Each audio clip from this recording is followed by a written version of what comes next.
This is our automatic cap elevator, our automatic cap feeder, our automatic labeler, and automatic filler.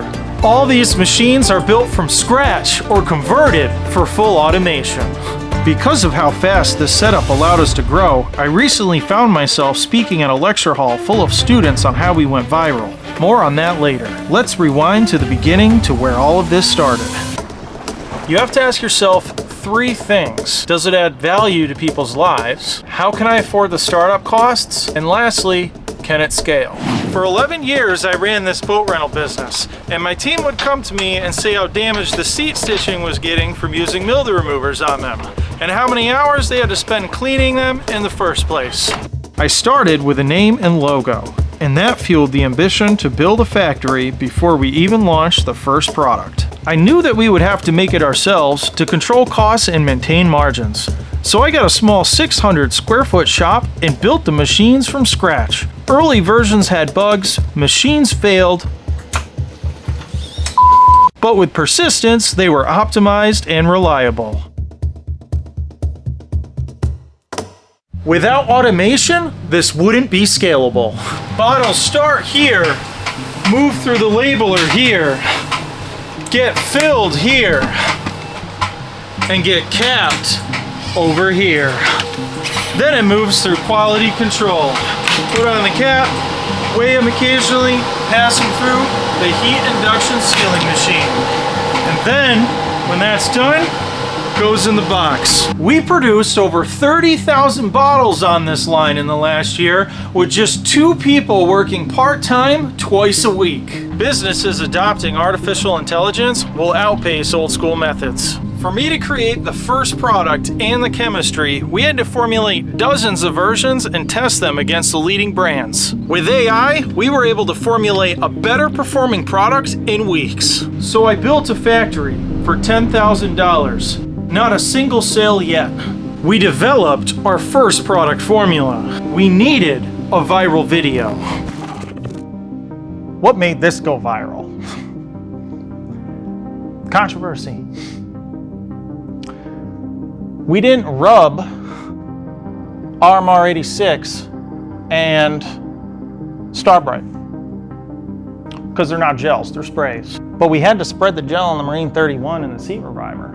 It's the only way we were able to cover the seat. Well, everyone in the comments is like, well, obviously.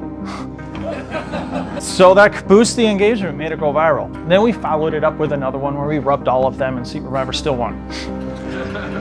That engagement, it just drives people nuts. They gotta comment and say why it's no good. 3, 2, 1. After 10 years in the boating world, I wanted to see what would remove all the mildew stains from my boat seats. Okay, so immediate results so far as the products are working. The drama got them in the door, but the actual product performance is what made them buy. In that very first month, we sold 10,000 bottles. At this point, we were just getting started. The biggest problem in the boat cleaning industry wasn't solved yet. We have 2 pieces of black cotton here that we're going to lay down. One of them we're going to put the protectant on. So one of them has the protectant, this one does not. We're going to spray the seat reviver on it real quick just to demonstrate. This is already starting to turn red, whereas this one is black and retaining the color. A protectant that also chemically neutralizes to save your stitching when you're done cleaning. You also have to work on your feet. You can't do everything from a computer. Sure, the videos are great, but nothing's better than going to your own customers, showing it to them, demoing it to them, and saying, hey, do you want to buy this? So I flew out to Florida and traveled 2,000 miles in Florida with the rental car to several boat dealerships across Central Florida and brought pieces of molded vinyl from boat seats. We cut it all up, bring the product, walk in, pitched it right there. We had a 40% closing rate, and we signed them up. We started building a dealer list of authorized boat dealerships down in Florida carrying our product. Viral videos will only do so much. Got to build personal relationships, got to build out the dealer map. It's the only way you're going to make a multi-million-dollar company, and that's what we're doing right now. Closed 3 out of 3, 100% closing rate as of yesterday. Let's see what happens today. Florida was a success, so we did it a second time. Except this time we drove the entire East Coast. We joined 2 boat shows and walked directly into over 40 different boat dealerships. Cold calling in person is brutal.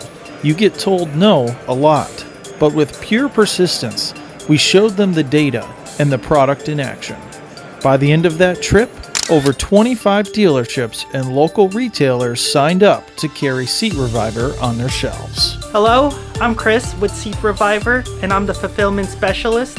I make sure you get your delivery on time and where it needs to be. I wear many hats. We are a small team, but we get everything done.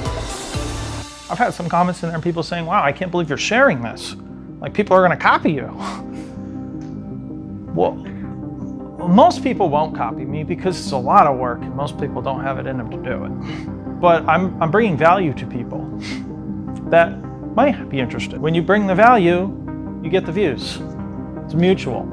I get the views, I get the viral video, sells the product more, I give away free information, it's a win-win. We are now currently in the process of our next chapter, building our new and larger factory.